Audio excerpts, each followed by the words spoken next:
If you find the content relevant, then do like, share, and subscribe to the channel. Also hit the bell button to get a regular notification. Also do share your experiences and any suggestions that you have in the comment box. Hope you enjoyed.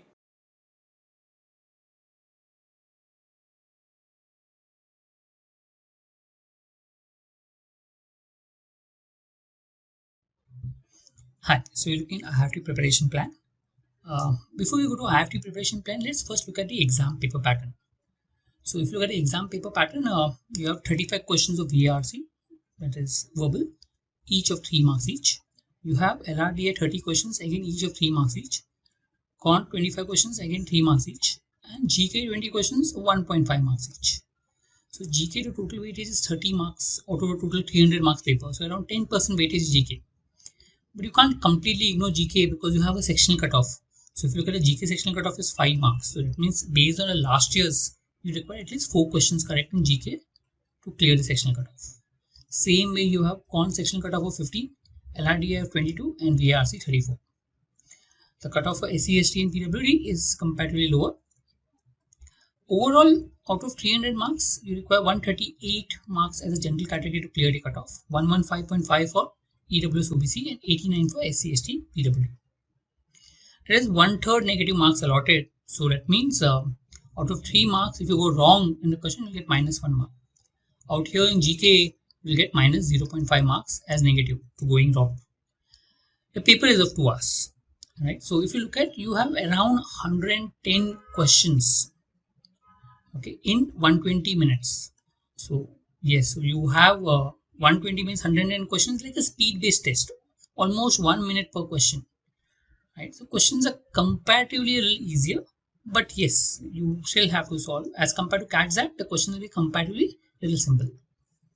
Now let's look at each section. VRC 35 questions, major weightages of RCs. Less than 50%. I mean, in CAT is more than 50% weightage for RC. Here it is less than 50%. But still, 4 passages, 4 questions, 16 questions is a huge weightage for RC.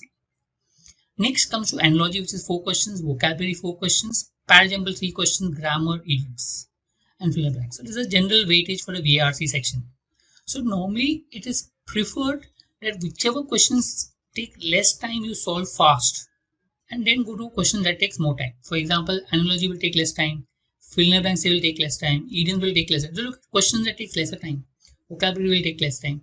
So try to solve that fast, okay, so that you have enough time for the other remaining questions which are there. So in this speed-based test like these, so your time marks per minute becomes important. How much marks you can score per minute. So not only the amount of marks, but the time becomes important, both factors. So be careful of that. So this is general patterns. How do you prepare for VRC? So focus on reading, okay, because those questions are more factual than inference. Like in the CAT, it's more inference based, but still reading becomes very important for general verbal preparation, including reading comprehension. For vocabulary, you can do GRE word list. That could help. Apart from that, there is Word Power Made Easy from Norman Lewis, which you can refer to. So these are 2 sources where you can do vocabulary in a given period.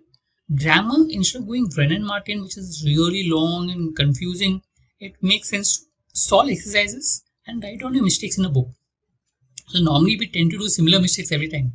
The moment we know what our mistakes are in grammar and we can correct it, that will become better for us in the examination. So it makes sense to solve different exercises and write down the mistakes so that you're aware of your mistakes as far as the exam is concerned. 2 idioms. Normally, under exams don't have so much separate weightage on idioms. At least the IFT has, but idioms are important for all exams. Just glance to the common idioms just to be known, because normally the error based questions are normally idioms based. So if you can just glance to the idioms, it could help. Quant 25 questions, major weightage is arithmetic and geometry. So 13 questions arithmetic, 6 questions geometry. Then there is modern maths, arithmetic, numbers which are there, but focus of your preparation has to be arithmetic and geometry. The way to study will remain same as CAT and XAT. Try to look at alternate ways of solving, approximation, options, substitutions. Very important, because if you want to be really fast and if you spend a lot of time just putting equations and traditional method, you will go slow. So if you want to solve more questions, then try to use these alternate methods of solving, right from approximations, option solving, and substitution. These are what will help you to improve. Coming to DILR, so DILR 30 questions, base breakup is logic 12 questions and DI 18 questions. Logic is two sets of arrangement that come last time, so you can just focus on arrangement, a little bit on maybe some other question, individual questions, sequential output, etc. But yeah, arrangement was a major part of the 12 questions. You will see arrangement question normally in a banking exam website. So if you can refer that, that could maybe help you in terms of your preparation. DI, 4 sets of 4 questions, and there was one Venn diagram of 2 questions. So DI is important, and DI normally you can improve your pace by practicing DI and trying to improve on it. Right. So how do you prepare for it?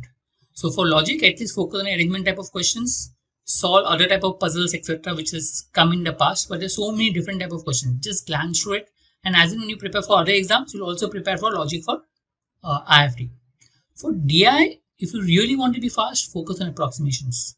So the moment you approximate, you can be really fast in your approach. Also improve on your calculations. A lot of people waste a lot of time on calculation. Now remember, there is no separate cutoff for DI or logic. So you don't have to actually solve logic or DI. There's a combined cutoff. So that means whatever is easy, logic or DI, please solve it. Okay. If you find DI very tough, leave it, solve logic. If you find logic very tough, leave it, solve DI. Based on your comfort level and based on how the questions are in the examination. That's how you need to prefer. Right? Do solve Venn diagram. Venn diagram seems to be the flavor of the season, with CAT and other exams also having Venn diagram. So do practice Venn diagram. GK, there are 20 questions to match the columns. A little different from other exams. GK, 2 columns are given and you have to match it. 2 questions. And normal MCQ 18 questions. You also have static 6 questions and current affairs 14 questions, a total 20 questions. So focus mainly is on current affairs. So mainly current affairs 14 questions is what the focus is. Again, among the current affairs, focus will be business and economy. Look at that. Okay, and others like geography, science, sports, books will also be there. But yes, business and economy. So how to prepare for GK?